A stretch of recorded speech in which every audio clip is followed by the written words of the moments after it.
Nigeria, the fourth largest economy on the continent. Yesterday was a momentous occasion. Nigeria's President Bola Tinubu celebrated 1 year in office. Well, that is not the momentous part though. It's how he chose to celebrate that raised eyebrows. Yesterday, Tinubu changed Nigeria's national anthem.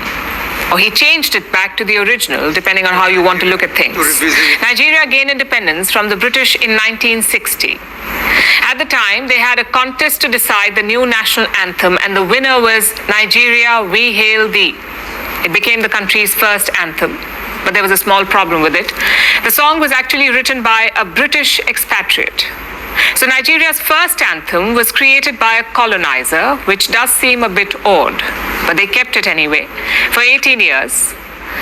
After that, the anthem was changed to Arise, O Compatriots. This change happened during a military dictatorship. So the second anthem was questioned as well, but it managed to survive the scrutiny for about 46 years. Until yesterday, when Tinubu and his government dropped it and brought back the colonizer's creation.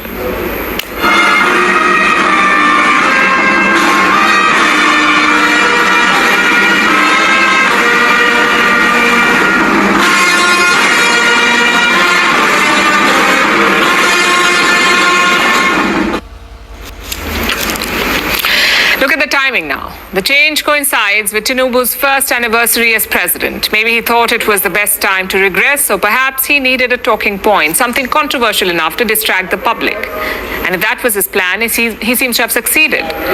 Some opposition politicians are outraged. This is Nigeria's former education minister. She criticized the inclusion of terms like native land and tribe. She feels they are pejoratives in 21st century Nigeria.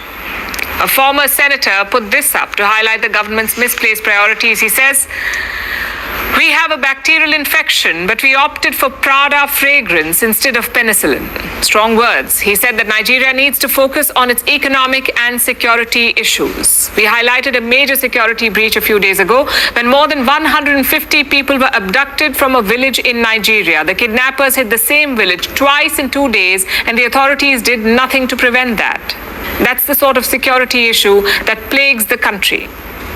Earlier this year, about 300 school children were kidnapped in northwest Nigeria. The northern part of the country is home to terror groups like Boko Haram and also bandit gangs who kidnap people for ransom. Tinubu swore to protect the country if he was elected. But 1 year into his presidency, the mass kidnappings continue. The president says he's doing the best that he can. His defense minister says that more than 9,000 terrorists and bandits were killed over the last year, but that has not stopped the kidnappings and killings.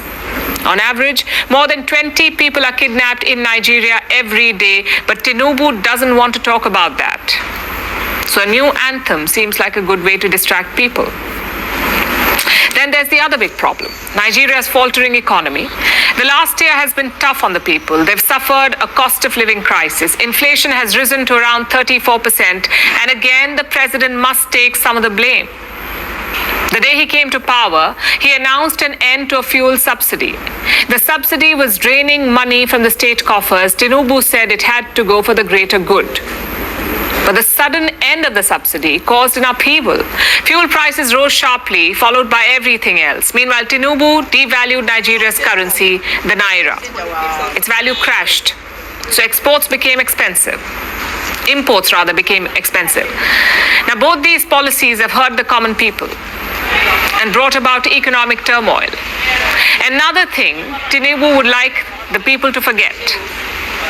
So again, the anthem debate may help him turn attention away from the state of the economy and instead have them debating about which anthem has better lyrics. You see, a national anthem is an important part of a country's identity, so of course people will get emotional about it, but sometimes this passion can be used cynically to distract people from ground realities. We hope the people of Nigeria do not forget about the bigger picture.